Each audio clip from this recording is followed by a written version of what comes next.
नमस्कार, मैं हूं आपके साथ प्रियंका सिंह राठौर। नारी तू नारायणी में एक बार फिर से आपका बहुत स्वागत करती हूं। जी हाँ, आज मेरे साथ मौजूद हैं सेजल मक्कड़। सेजल जी, आपका बहुत स्वागत करती हूं। आपको बता दूं कि सेजल जी पेशे से वकील हैं। जी हाँ, कानूनी क्षेत्र में उन्होंने अपने आप को इस काबिल बनाया है। उन्होंने इस क्षेत्र में ही अपना करियर चुना है। सेजल जी, मेरा पहला सवाल आपसे ये है कि आपने कानूनी क्षेत्र में ही ये क्यों चुना कि आप इसी में अपना करियर बनाएंगे? क्योंकि आजकल जो लड़कियां हैं, बहुत सारे क्षेत्र हैं उनके लिए, लेकिन ऐसे कोई खास बात है कि आपने कानून के क्षेत्र में ही अपना करियर चुना है?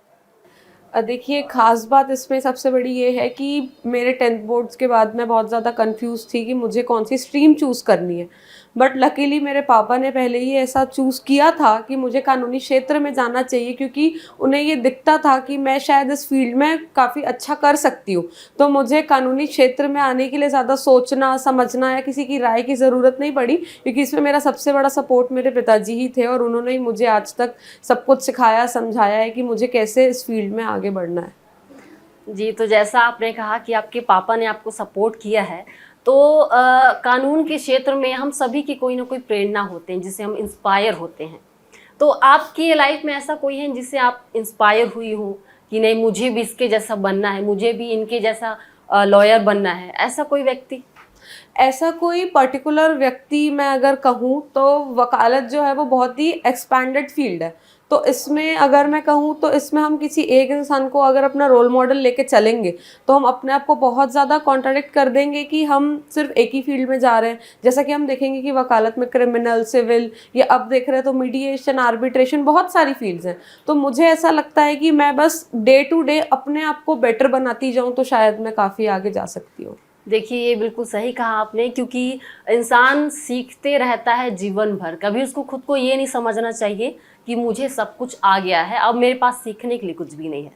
अच्छा सेजल जी, जैसे कि आपने कानून के क्षेत्र को चुना है, आपने खुद भी बताया कि बहुत सारे क्रिमिनल्स होते हैं, अलग अलग तरह के लोग वहाँ पे मौजूद होते हैं। तो क्योंकि आप एक महिला हैं, आप एक लड़की हैं, तो आपको कभी ऐसा लगा कि मुझे इस क्षेत्र में नहीं आना चाहिए था, या फिर क्योंकि आप एक महिला हैं तो काफ़ी चुनौती भरा होता है, कभी आपको अनकंफर्टेबल सा ऐसा कभी कोर्ट में या फिर कहीं भी मौजूद किसी भी व्यक्ति से कभी आपको लगा? ऐसा मैं ये कहूँगी कि ऐसा वकील होने के साथ साथ मुझे ये सिखाया, समझाया, अगर मैं अपनी कॉलेज की बात कहूँ या मैं अपने घर की बात कहूँ, स्टार्टिंग से मुझे ये पता था कि ये जो फील्ड है ये इतनी ईजी महिलाओं के लिए नहीं है। पर क्योंकि मैं कहूँ, जैसे मैंने कहा कि मेरे पिताजी का इसमें बहुत बड़ा हाथ था कि उन्होंने मुझे बहुत ज़्यादा स्ट्रॉन्ग बनाया, उसके साथ साथ ही जिनके साथ आज मैं प्रैक्टिस करती हूँ, जो यहाँ रायपुर संघ के वरिष्ठ अधिवक्ता है दिवाकर थीटे, राहुल गुप्ता, दिलीप छत्रे, जो मेरे सीनियर हैं, उन्होंने मुझे हमेशा से इतना स्ट्रॉन्ग बनाया है, समझाया है कि हम जो नारी हैं वो भी किसी लड़के से कम नहीं है अगर हम खुद में कॉन्फिडेंस रखें। तो मुझे ऐसा लगता है कि इस फील्ड में, या मैं हूँ या कोई भी ऐसी नारी हो, तो अगर आप सेल्फ कॉन्फिडेंस रखती हैं और अगर आपके पास सपोर्ट और गाइड करने के लिए अगर अच्छे लोग हैं, तो इस फील्ड में कहीं भी ऐसी डरने की कोई ऐसी ज़रूरत नहीं है। अच्छा, जैसा कि आपने कहा कि डरने की ज़रूरत नहीं है, एक कहावत है जो अक्सर लोग कहते हैं कि भगवान दो चीज़ में कभी चक्कर न कटवाए, एक तो अस्पताल और दूसरा कोर्ट कचहरी। तो इस पे आपकी क्या राय है? क्योंकि काफ़ी लोग कोर्ट कचहरी, पुलिस, कानूनी मामलों से काफ़ी घबराते हैं, तो इस पे आपकी क्या राय है? मुझे ऐसा लगता है कि हॉस्पिटल के तो चक्कर सच में भगवान किसी को अब तक ज़्यादा ज़रूरी नहीं है ना कटवाए। पर अगर मैं वकालत की बात करूं तो इसमें हम देखेंगे कि जो क्रिमिनल केसेस हैं या डाइवोर्स केसेस ले लें, या जो आज की डेट में बढ़ते रेप के केसेस हैं, हमने ये बचपन से देखा है। आप भी एक महिला है, मैं भी, हम आज की जनरेशन के हैं। बट अगर हम बड़े लोगों की बात करें तो हमेशा से ये सिखाया जाता है कि आपको समाज से बच के रहना है, समाज आपके बारे में क्या सोचेगा, क्या समझेगा। तो मुझे ऐसा लगता है कि जो ये कानून की फील्ड है वो एक तरीके से देखा जाए तो हर सिक्के के दो पहलू है, प्रो एंड कॉन हर चीज़ का है। तो कानूनी फील्ड के भी जो प्रोज हैं वो आज की डेट में भी मुझे लगता है कि उनके कॉन्स उनकी बुराइयों से ज़्यादा है। तो मुझे ऐसा लगता है कि अगर आप एक सही वकील के पास पहुंच जाते हैं जो आपको सही राह दिखा दे, तो मुझे ऐसा लगता है कि आपकी बहुत सारी समस्याओं का समाधान वहीं हो जाएगा। ऐसी डरने की कोई बात नहीं है हमारी फील्ड से। जी, जी, बिल्कुल। देखिए, ईमानदारी बहुत महत्व रखता है, बहुत ज़रूरी है ईमानदारी।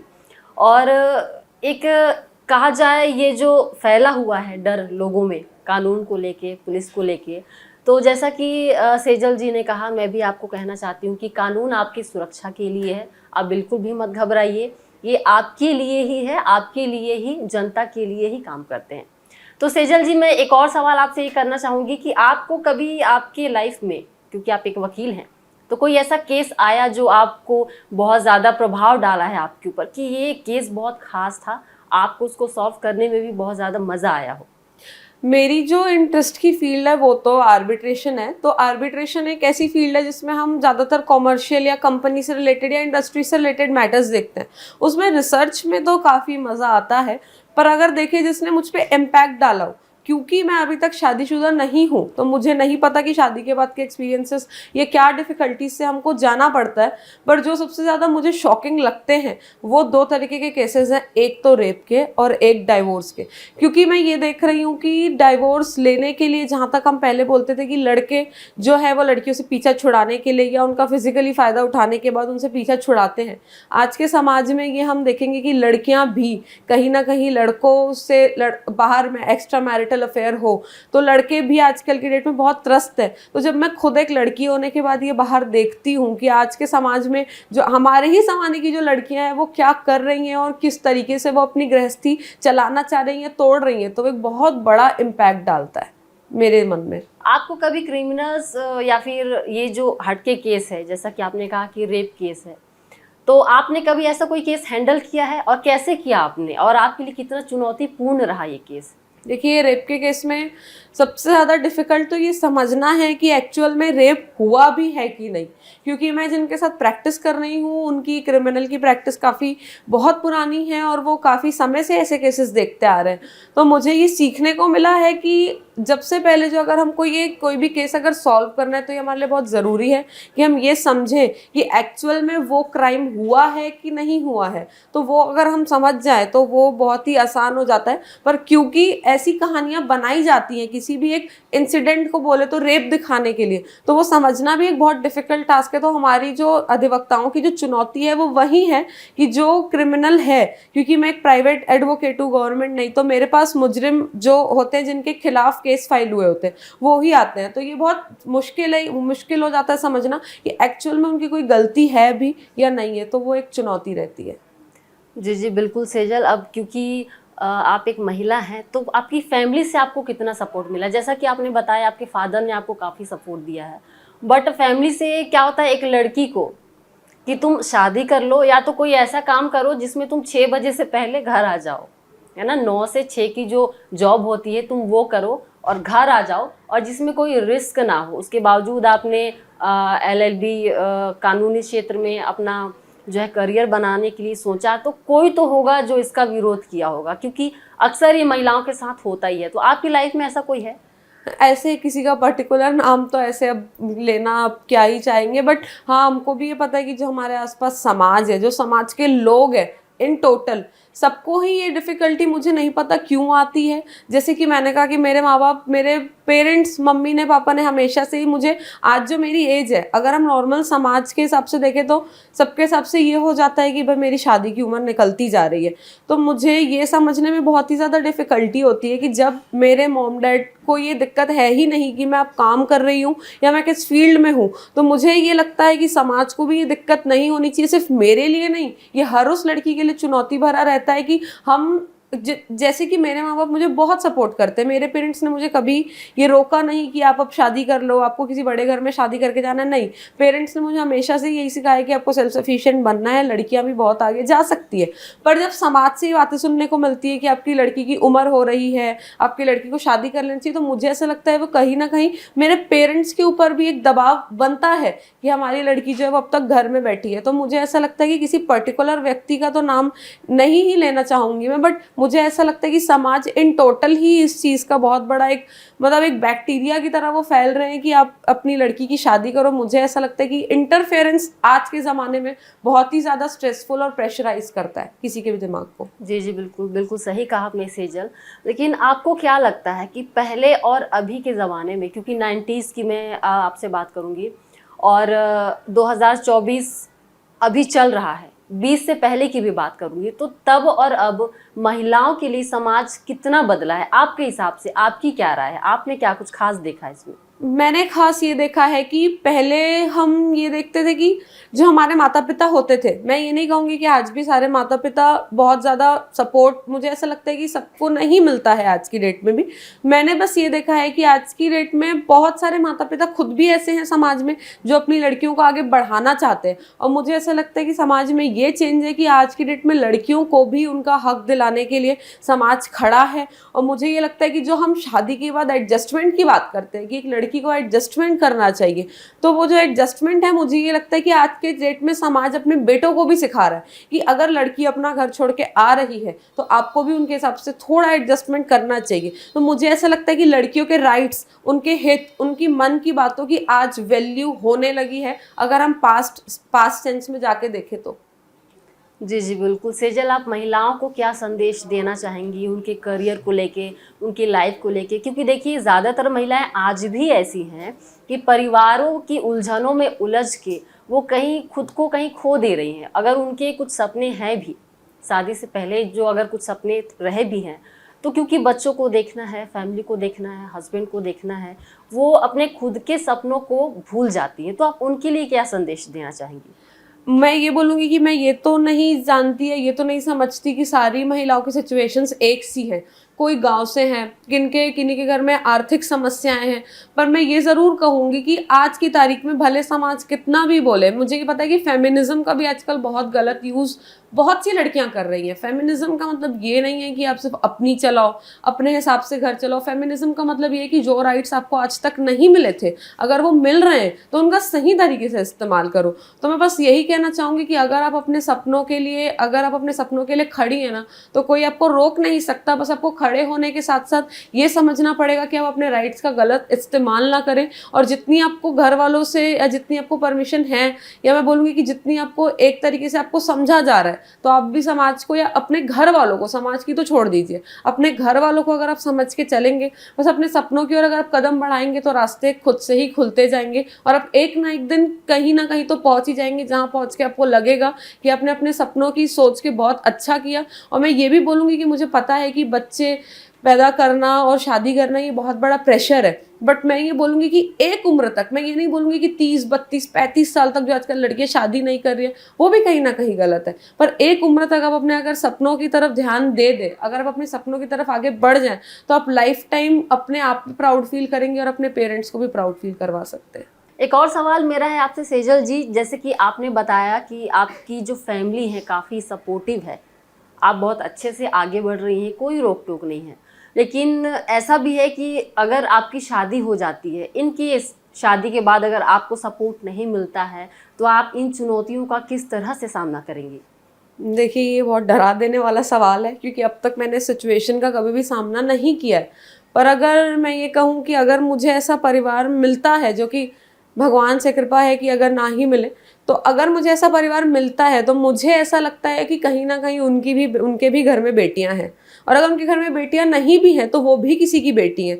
तो मुझे ऐसा लगेगा कि जो मेरी मदर इन लॉ होंगी, या जिनसे मेरा आगे जाके जिनके साथ में रहूंगी, तो कहीं ना कहीं अगर मैं उनको प्यार से समझाऊं, और अगर मुझे ऐसा पता है भी है कि जिम्मेदारियां शादी के बाद कहीं ना कहीं बढ़ जाती हैं, तो अगर मैं अपनी जिम्मेदारियों को सही से साझा करूं, और कहीं ना कहीं अपने सपनों के साथ साथ अगर मैं थोड़ा टाइम परिवार के लिए भी निकालूं, मुझे ये पता है कि आज की डेट में इन चुनौतियों का सामना लड़कियां डाइवोर्स के तरीके से कर रही हैं। उनको ये लगता है कि हमको साथ नहीं मिल रहा है, हम इसके विरोध सीधे कोर्ट में जाके लड़ेंगे, पर ये नहीं आपको समझ में आता कि कोर्ट की लड़ाई छोटी नहीं है, बहुत लंबी है, और कहीं ना कहीं उसमें ये भी दिखता है कि कहीं ना कहीं आप भी गलत है। तो मुझे ये लगता है कि अगर ऐसी सिचुएशन मेरे सामने आती है, तो मैं ऐसी सिचुएशंस को ऐसे हैंडल करना चाहूँगी कि जैसे मैं अपने खुद के माँ बाप को समझा रही हूँ, जैसे मैं अपने खुद के माता पिता को ये बात समझा रही हूँ। मुझे ऐसा लगता है कि कहीं ना कहीं अगर हम ये चाहते हैं कि हमारे जो मदर इन लॉ और फादर इन लॉ, अगर वो हम में बेटियां देखना चाहते हैं, तो मुझे ऐसा लगता है कि हमें भी उनको अपने ही माता पिता का दर्जा देके, अगर हमारे माता पिता हमारी बात समझ रहे हैं, हर माता पिता की सोच एक सी नहीं है, पर अगर वो हमारी बात आगे नहीं समझ रहे, तो मुझे ऐसा लगता है कि उनको भी अगर हम प्यार से समझाएं, तो अगर वो भी मेरी सपनों के लिए, मेरी जो पैशन है, अगर वो देखेंगे, तो मुझे ऐसा लगता है कि कहीं ना कहीं वो भी मुझे सपोर्ट करेंगे। जी जी बिल्कुल, ये आपने बहुत अच्छी और सच्ची बात कही कि जो ससुराल वाले हैं अगर वो भी सपोर्ट करेंगे तो सब कुछ अच्छा चलेगा। लेकिन मैं एक और सवाल आपसे ये भी करना चाहूँगी कि कुछ महिलाएं हैं, मैंने काफ़ी इंटरव्यूज़ किए हैं, कुछ महिलाओं का ये भी मानना है कि सारी उम्मीदों का ठीकरा हम महिलाओं के ऊपर ही क्यों। हम कहते हैं ना कि जिम्मेदारी, इज्जत, टाइम से घर आना, हर चीज़ का ठीकरा हमारे ऊपर क्यों। तो इसमें आपकी क्या राय है? मुझे ऐसा लगता है कि ये एक हिस्टोरिकल मिथ है। जैसा हम देखते आ रहे हैं कि एक हिस्ट्री चली आ रही है कि लड़की के ऊपर भार है, लड़की को एडजस्टमेंट करना है, लड़की को कॉम्प्रोमाइज़ करना है, लड़की को परिवार को समझ के चलना है। तो मुझे ये नहीं समझ में आता कि परिवार लड़की को क्यों नहीं समझ सकता। जब मेरा परिवार या किसी भी लड़की का परिवार, मायका परिवार, अगर उनको समझ रहा है तो मुझे नहीं समझ में आता कि अगर उनके ससुराल वाले भी उनको समझे या उनको समझ के चले तो इसमें दिक्कत क्या है। मुझे ऐसा लगता है कि अगर हम ये समझ के चले कि कोई भी रिलेशन या कोई भी बॉन्ड टू वे चलता है तो वो सिर्फ पति पत्नी के लिए नहीं, वो लड़की और उनके ससुराल वालों पे भी डिपेंड करता है। तो अगर ससुराल वाले भी सेम तरीके से अगर हमको सपोर्ट करें तो ये जो जिम्मेदारी का ठिकरा है ना, अगर मेरे पेरेंट्स जो हैं, मेरा भी एक भाई है, मेरे पेरेंट्स ने हमेशा मेरे भाई को भी यही समझाया है कि आपके ऊपर भी जिम्मेदारियां हैं। वो मुझसे छोटा है पर मुझे ऐसा लगता है कि कभी ना कभी अगर उसकी भी शादी होगी तो उसे भी ये समझाया जाएगा कि जितना लड़की आपके लिए एडजस्ट कर रही है, अगर वो अपना घर छोड़ के आई है तो आपको भी कहीं ना कहीं उसके तौर तरीके अपनाने पड़ेंगे। और अगर ऐसी सोच समाज में ज़्यादा से ज़्यादा फैलेगी तो मुझे ऐसा लगता है कि डाइवोर्स का कारण शायद ना बने, क्योंकि लव मैरिज या अरेंज मैरिज से डाइवोर्स नहीं होता, डाइवोर्स होता है सोच से। तो मुझे ऐसा लगता है अगर सोच में बदलाव आएगा तो डाइवोर्स के केसेस भी शायद कम हो जाएंगे।